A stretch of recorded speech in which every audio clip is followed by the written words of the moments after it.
My name is James Dean, and I'm the owner of Shuga's Fine Shaved Ice. Like Halleck said, we're an up-and-coming mobile shaved ice business in the early stages of development. So March 2020 changed a lot of things for a lot of people, myself included. And with an overabundance of free time at the beginning of the pandemic, the first talks began circulating around my house about starting up something new when all this was over. As the pandemic grew into more than just a few months, our conversations grew into starting something new that would give the community another low-risk outdoor activity to enjoy. So Shuga's is here to ease everyone back into the real world. And who knows, maybe a shaved ice in hand will bring a sense of normalcy and joy to someone's life. Now, I've always been a fan of shaved ice and their community's online shares of all their innovative blending of flavors and imagery of stacked toppings. But at the end of the day, it was the unlimited flavor profiles of syrup that piqued my interest the most. And running a shaved ice business would give me the opportunity to carve out my own flavor niche.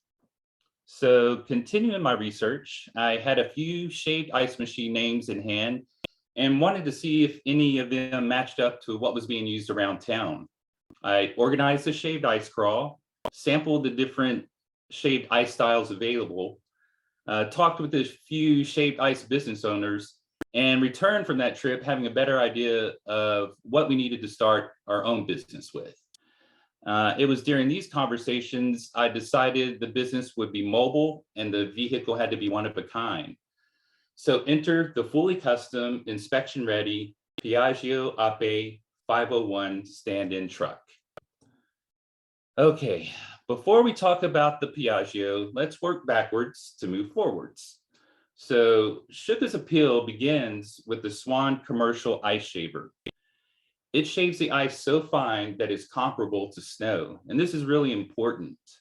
It's that fluffy characteristic that allows the snow-like ice to absorb and distribute the 100% fresh ingredient syrups through the shaved ice evenly. And this gives the customer flavor perfection bite after bite.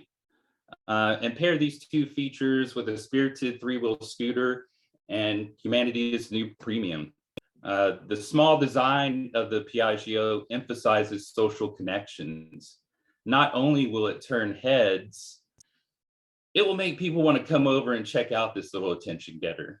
And it will be during these connections that I'll be able to strike up conversations about food, drink, nightlife, and anything else in between about my local community. And when everything is said and done, you'll be hard pressed to find a three-wheel scooter tailored in this fashion. It's these elements that will work together to make Shuga's that awesome thing you don't need, but will absolutely want when you see it. Okay, so at this point in the process, I had a small list of random questions like, are 100% fresh ingredient syrups a long-term option for me? Or will pure cane sugar syrups be a better short-term option? Or will it be a combination of both to reach my goal? I felt like I was overthinking a few aspects of my business plan and was wondering if I was on the right path at all. It was on this occasion I reached out to local downtown organizations / co-working. They're the missing network and resources you need to make your ideas come to life. And that is true. Whatever you need, they will find it for you. And I'm very grateful for working with them. And it was during these sessions with Splash that helped me realize there are opportunities for my business to start small.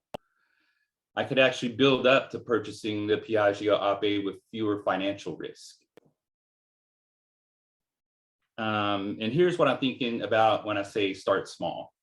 I've always had success with relationship marketing, and I can continue to cultivate these previously established relationships by hosting pop-up tastings to introduce Shuga's 100% fresh ingredient flavor repertoire to the community.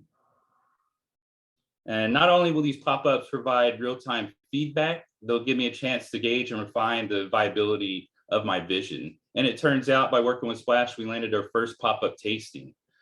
I had 10 days to prepare this pop-up from scratch. Proof of concept became top priority.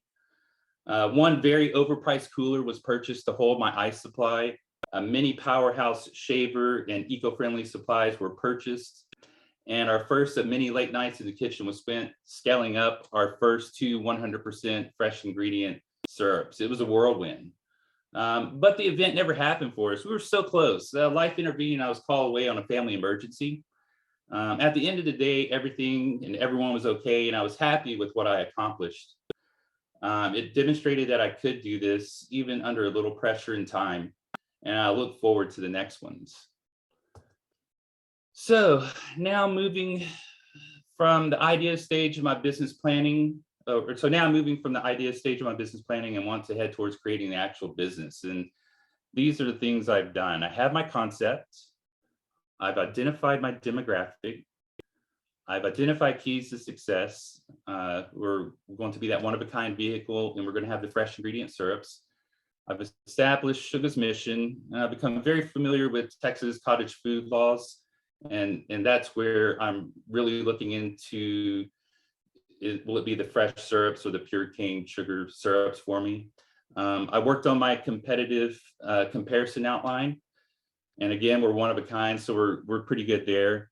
I've established a marketing plan that relies heavily on word of mouth marketing with a hint of influencer marketing. That's always worked for me in the past, so I'm sticking with that, but always open to new ideas. I've established menu ideas and pricing through product development. And last but not least, I've identified potential locations, and I'm always open to hear more about any other locations you guys have in mind. So, like I said, I'm always looking for new opportunities and innovations to improve and grow my business. And my questions for you today are, how did you effectively scale up your business? And what else beyond the relationship marketing, word of mouth, influencer marketing? And I think I'm going to do a little bit of guerrilla marketing there. What am I missing? And the final question I had for you is, what do you wish someone told you before starting your own business? I would love to hear what you guys have to say. And that's the end of my presentation. Thank you very much.